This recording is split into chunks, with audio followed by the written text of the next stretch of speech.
हमारे बिहार का सबसे बड़ा मुद्दा क्या है? पलायन और रोजगार।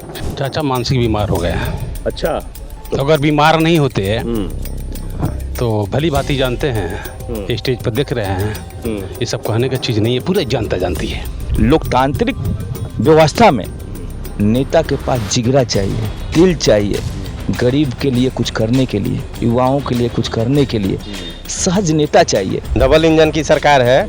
इस सरकार में स्थिति इतनी बद से बदतर हो गई है। डबल इंजन फेल है, आप कहने को दादा। नया युवक जो भी हैं जाग गए हैं, ले आना है, इसको ले आना है तेजस्वी को। चाचा तो पाले बदलते रहते हैं। चाचा तो इस बार वैसे लोगों के पास चले गए हैं जहां गिरिराज सिंह जैसे लोग सामंती विचारधारा के लोग हैं। बिहार से जीत कर जाते हैं और अपने यहाँ जाकर गुजरात में फैक्ट्री लगाते हैं, और चाचा इसका मौका दे दिए।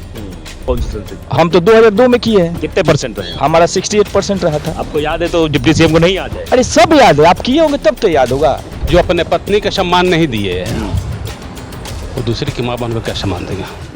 This video is sponsored by Ram Ram Group of Companies, co-sponsored by Nature House and भैया जी सिल्वर कोटेड इलायची। नमस्कार, आपके साथ मैं हूं आदित्य कुमार। बिहार विधानसभा चुनाव में अब ज्यादा वक्त नहीं बचा है। पहले चरण के मतदान तो बिल्कुल नजदीक आ गए। ऐसे में चुनावी सरगर्मियां तेज हैं। सारे प्रत्याशी क्षेत्र में जा जाके चुनाव प्रचार कर रहे हैं और वोटर्स को लुभाने की कोशिश कर रहे हैं ताकि उनका उद्धार हो जाए, विधायक बन जाए और अपनी पार्टी की सरकार बनवा पाए। इस वक्त हम छपरा मुख्यालय की मांझी सीट पर हैं और मांझी सीट इस बार बहुत दिलचस्प होने वाली है क्योंकि यहाँ सत्येंद्र यादव प्रत्याशी बनाए गए हैं और वो महागठबंधन के प्रत्याशी ऐसे में सीपीएम से लड़ते रहे हैं। पिछली बार भी विधायक रहे, इस बार भी विधायक के चुनाव में मैदान में है। क्या कुछ जनता यहाँ की तय करेगी, जनता कैसे बातचीत कर रही है, क्या उनके बारे में बोल रही है, इस पर भी बातचीत करेंगे। क्या लग रहा है इस बार का चुनाव? एंटी इनकम्बेंसी फैक्टर के साथ मैदान में उतरे सत्येंद्र यादव, कितना चुनौती भरा रहने वाला है?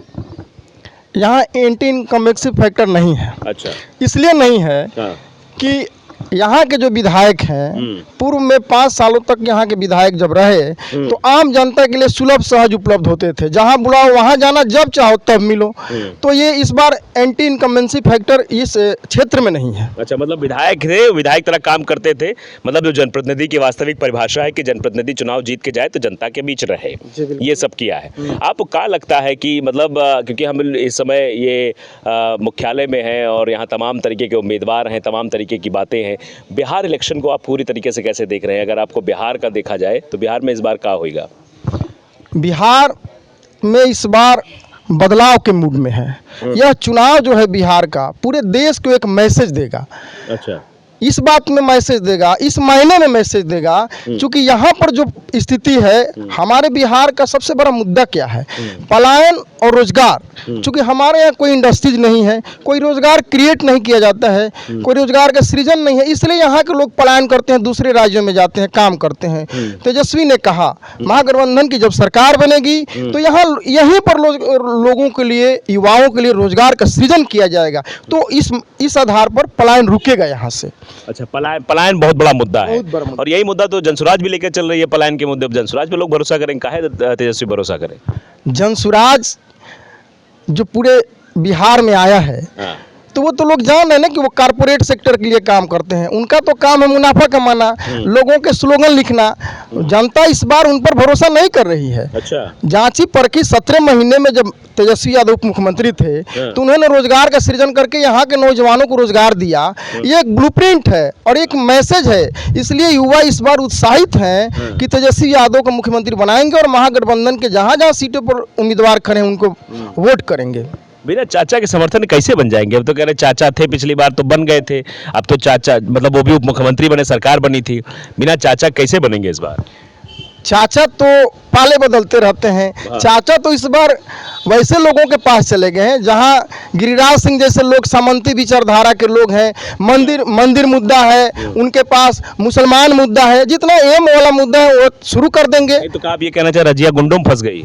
एकदम बिल्कुल ये सही बात है। सामंतवादी और गुंडों के बीच में वो चले गए हैं। तो चाचा को बुद्धि आएगी नहीं आएगी? नहीं आएगी, मानसिक रूप से। बताइए, आप बताइए, चाचा के बारे में बड़ी चर्चा कर रहे हैं। चाचा फंस गए कहाँ वहाँ जाके? चाचा मानसिक बीमार हो गए हैं। अच्छा, तो अगर बीमार नहीं होते तो भली भांति जानते हैं, स्टेज पर देख रहे हैं। ये सब कहने का चीज़ नहीं है, पूरा जनता जानती है। अच्छा, वो स्टेज पे हाथ पकड़ना हो गया या फिर माला पहना के ऐसे हाथ हो गया। हाँ। उनको जैसे मोदी जी महिलाओं को इज्जत नहीं जानते, अपने पत्नी का इज्जत नहीं दिए, हाँ। वैसे भी इज्जत देना भूल गए हैं। तो वो तो कह रहे थे आरजेडी की सभा में और कांग्रेस सभा में उनकी मां का अपमान कर दिया, गाली वाली दे दी गई यहाँ पर। माँ की जिस पत्नी का अपना अपमान नहीं अपना अथी दिए, सम्मान दिए, तो क्या कहेंगे वो? क्या कहेंगे? तो पूरा बीजेपी तो यही कह रहे हैं कि मोदी जी की मां का अपमान हुआ और मां का अपमान आरजेडी करती है। बार बार बोलते हैं जो अपने पत्नी का सम्मान नहीं दिए, वो दूसरे की माँ बनकर क्या सम्मान देगा? जो नया अथी में अपना नामा में नाम नहीं दिया कि हम कभी मुख्यमंत्री भी थे, क्या उम्मीद रखते हैं? जिस आदमी को ये पता नहीं है, तो ये दुर्भाग्य है श्रीमान, दुर्भाग्य है कि हमारे प्रधानमंत्री को ये मालूम नहीं है, प्रोटोकॉल मालूम नहीं है कि विदेश में जाकर हम वोट नहीं मांग सकते। उन्होंने ट्रंप का वोट मांगा था, उसका नतीजा पहले ट्रंप हार गए थे क्या? नहीं, देखिए मांगना ये बात कर रहे हैं, हारना जीतने की बात नहीं, मांगने का अधिकार है तो मांगे क्यों? हार जीत तो अलग चीज़ है ना। उनको मांगना ये ज्ञाते नहीं है ना, अपना सर्टिफिकेट सर्टिफाइड करे। तो सबसे जिस घर का गार्जियन ठीक ना हो, उस राज्य का विकास होगा? बोली लगाते हैं, बिहार में आते हैं तो बिहार से जीत कर जाते हैं और अपने यहाँ जाकर गुजरात में फैक्ट्री लगाते हैं। और चाचा इसका मौका दे दिए, चाचा ठीक होते तो बिहारियों के साथ मोदी जी धोखा कर दिए कि चाचा धोखा किए? पहले बड़का धोखा कौन किया, मोदी जी किए कि चाचा किए? चाचा किए। अच्छा, इसलिए कि ये ठीक होते तो हम लोग गड़बड़ नहीं होता, बिहार ठीक रहता। पाला बदलते चले गए, इनको कुर्सी चाचा हो गए। एफिडेविट जानते हैं आप? अब क्यों नहीं जानते हैं जी? क्या है एफिडेविट, बताइए। एफिडेविट क्या है कि हम अपना पूरा बायोडाटा देते हैं कि हम क्या हैं, मेरा क्या धन संपत्ति है, मेरी पत्नी क्या है। मैंने नहीं, हाफिडेविट खूब वायरल हो रहा है, आप जानते हैं कौन बोला था हाफिडेविट? छोड़िए, उनको कहना अलग चीज है, ठीक है ना। वैसे सम्राट चौधरी के हाफिडेविट के बारे में आप ही कह रहे हैं, आप तो आरजेडी वाले लग रहे हैं, आप तो खिलाफ ही बोलेंगे? नहीं, देखिए खिलाफ नहीं बोलेंगे। सम्राट चौधरी से प्रशांत किशोर ने जब इंटरव्यू चल रहा था एनडीटीवी पर, तो पत्रकार बहुत बड़ा चल रहा था कि सम्राट चौधरी के एजुकेशन को लेके बिहार में बहुत चर्चाएं चल रही थी। तो उसमें पत्रकार महोदय ने सही क्वेश्चन किया, अगर आप मेरे से पूछते हैं कि आप यहाँ माजी के अध्यक्ष हैं, आपकी एजुकेशन क्या है, तो मैं बोलता हूँ ग्रेजुएशन है, किस सन में किया, किस यूनिवर्सिटी से किया, तो हम तो आपको नॉर्मल सा सहज शाम दे देंगे। तो सबको याद रहता है कि हम हाई स्कूल कौन सन में करें हैं। बट आपसे एक पत्रकार जिसको एक संविधानिक डिप्टी सीएम है, पूरा दुनिया आपको देख रहा है, पूरा युवा देख रहा है कि हमारे डिप्टी सीएम का इंटरव्यू चल रहा है, उस पे एक सहज मीडिया कर्मी आपसे पूछता है कि आप बिहार के डिप्टी सीएम, जनता जानना चाहती है कि आपका एजुकेशन क्या है, तो एफिडेविट हाफिडेविट में हम दे दिए हैं। अरे भाई दे दिए हैं, आपके जनता कोई धन संपत्ति का ब्यौरा देना है कि आपको पास नहीं है, बैलेंस जोड़ना पड़ेगा। आप 10th पास है तो बता दीजिए किसी तो आप बोलते हैं कि हम यूनिवर्सिटी से किए हैं। आप कौन से सन में किए हैं? कौन से सन में, कौन से स्कूल से किए हैं? आप बताइए, आप कौन से सन से? हम तो 2002 में किए हैं। कितने % रहे? हमारा 68% रहा था। आपको याद है तो डिप्टी सीएम को नहीं याद है? अरे सब याद है, आप किए होंगे तब तो याद होगा। अब मेरे को बनाना पड़े तो भैया आपको सोचना पड़ेगा ना, और मीडिया का काम ही यही है, तो मीडिया तो आपको रेंज में ले लेगी। तो इस चीज को सहज तरीके से उनको बताना चाहिए। तो जब आप देश का डिप्टी सीएम, और ये भी कहा जाएगा तेजस्वी के ऊपर आरोप लगते हैं, 9वीं फेल कहा गया तेजस्वी यादव को। देखिए, लोकतांत्रिक व्यवस्था में जो संविधान है वो आपसे कहीं एजुकेशन की मांग नहीं करता है, डिमांड नहीं करता है, इसमें घबराने की जरूरत नहीं है। अगर सत्य बोलने की जरूरत है। देखिए, अगर फैक्ट ये रहता कि आपको एजुकेटेड लोग ही चाहिए, तो जैसे हम यूपीएससी से एक टॉप आईएएस आईपीएस आईएफएस को चुनते हैं, तो वही एग्जाम करा के हम नेता नहीं बना देते कि इतना सारा इकोनॉमिकल खर्चा करते, इतना टाइम बर्बाद करते, इतना सिस्टम को हम हरास करते। लोकतांत्रिक व्यवस्था में नेता के पास जिगरा चाहिए, दिल चाहिए, गरीब के लिए कुछ करने के लिए, युवाओं के लिए कुछ करने के लिए सहज नेता चाहिए। इसलिए इस प्रक्रिया को बनाया गया कि नेता अपने बीच में जाएगा, अपनी बात को रखेगा, लोग उसकी बात को समझेंगे कि ये नेता जीत के आएगा तो हमारा कल्याण की बात करेगा, हित में काम करेगा। एजुकेशन में देखते हैं आपके बड़े बड़े डीएम साहब, लोग के घर गड्डी निकल रहा है, बड़े बड़े इंजीनियर के घर पढ़े लिखे लोगों के यहाँ गड्डी निकल रहा है। तो एजुकेशन इसमें चुनाव में इफेक्ट हो ही नहीं सकता है। आपके पास क्या जुनून है, कुछ करने की चाहत है, तो ये चीज़ फैक्ट हुआ। आप एजुकेशन, हमारे नेता तो बोलता है भाई मंच पर, मुझे बिहार के लेकर, युवाओं को लेकर, महिलाओं को लेकर, किसान को लेकर जो इस दिल में चिंगारी जल रही है, आपने 20 साल चाचा को दिया है। तेजस्वी उम्र का कच्चा हो सकता है, जुबान का कच्चा नहीं है।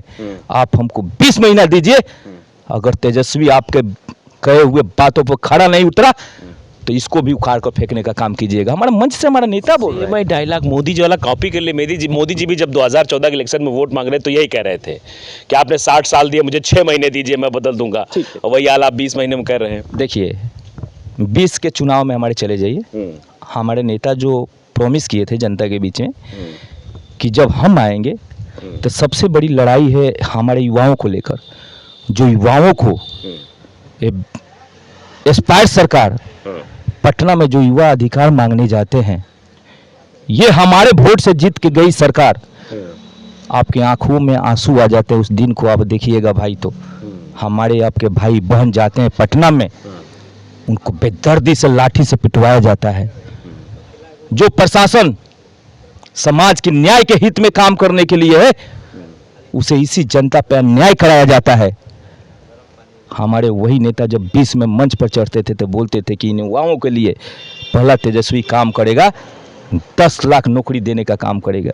यही चचा जी मंच पर चिल्लाते थे कि अपने बाप के यहाँ से देगा, अपने दादा के यहाँ से देगा, जमीन बेच के देगा। तेजस्वी को जब मौका मिला मात्र 17 महीना में डिप्टी सीएम रहने का, सीएम नहीं सर, डिप्टी सीएम रहने का, उसने अपनी क्षमता को जनता के बीच में सिद्ध किया। इसलिए जनता भी विश्वास है, युवाओं को विश्वास है, महिलाओं को भी विश्वास है, पिछड़ों को विश्वास है कि तेजस्वी उम्र का कच्चा है लेकिन जुबान का कच्चा नहीं है। जो बोलता है वो करके दिखाता है। ये बता रहे हैं तो मोदी जी भी तो कहते हैं जो मैं बोलता हूँ मैं करता हूँ। मोदी जी भी तो कह रहे हैं कि हमने बहुत सारा विकास कर दिया है। तो मोदी जी भरोसा नहीं बिहार की जनता को? बिहार में मोदी जी पर अब भरोसा नहीं है, ना मोदी जी पर है ना चाचा जी पर है। अभी कह रहे तेजस्वी यादव नौकरी दिए हैं तो नीतीश की सरकार में दिए ना? नीतीश के सरकार में दिए, लेकिन 17 महीना में जो दिए, वो जो 17 महीना में दिए तो पूरा जनता देख लिया कि 17 महीना का सरकार था, 17 महीना में 5 लाख लोगों को नौकरी दिए। तो नहीं तो मुख्यमंत्री तो नीतीश चाचा थे, उनकी भी तो जिम्मेदारी थी, वो भी तो सब कर रहे थे। मुख्यमंत्री नीतीश कुमार जी थे, लेकिन तेजस्वी जी के हौसले के ऊपर देखते हुए वो अपने से कर एथी किए दिए। तो अब की बार क्या हुई है? अब की बार पलायन पर मुद्दा है, रोजगार पर है। सरकार अगर तेजस्वी का बनेगा तो पलायन रुकेगा, रोजी रोजगार लगेगा। आपको रोजगार चाहिए? एकदम रोजगार चाहिए। कितनी उम्र हो गई आपकी? हम लोग का तो मान के चलिए कि हम पूर्वी पंचायत के मुखिया रह चुके हैं। अच्छा, मुखिया जी रहे हैं आप? हाँ। अरे वाह। तो अब आपको कौन जरूरत रोजगार की? अरे बच्चों को रोजगार चाहिए। हमको रोजगार की जरूरत नहीं, बच्चों के रोजगार के, समाज के रोजगार के जरूरत है नो। जब रोजगार रहेगा, आज देख रहे हैं, आज जब सूरत से गुजरात से जब ट्रेन पर आ रहे हैं तो बुझा रहा है कि भूसा कस कर लोग आ रहे हैं, पैखाना में बैठ कर आ रहे हैं, कितना परेशानी हो रही है। अगर यहाँ पर 10,000 15,000 का नौकरी लग जाता तो सूरत गुजरात मध्य प्रदेश नहीं, मुंबई नहीं जाते। सही बात। तो मतलब रोजगार बड़ा मुद्दा? एकदम रोजगार बहुत बड़ा मुद्दा है। क्या लगता था ये कह रहे रोजगार बड़ा मुद्दा? आपके हिसाब से रोजगार है या भ्रष्टाचार है या बेरोजगारी, कौन सा मुद्दा आपके हिसाब से? बेरोजगारी भी है और पलायन भी है। भ्रष्टाचारी तो मतलब इतना हो गया कि हर डिपार्टमेंट में आप खोजिएगा, सब जगह जाइए, सब जगह पैसा मांगा जाता है, हर चीज़ के लिए पैसा मांगा जाता है। एक जाति बनवाने जाइएगा तो उसमें भी पैसा मांगा जाता है।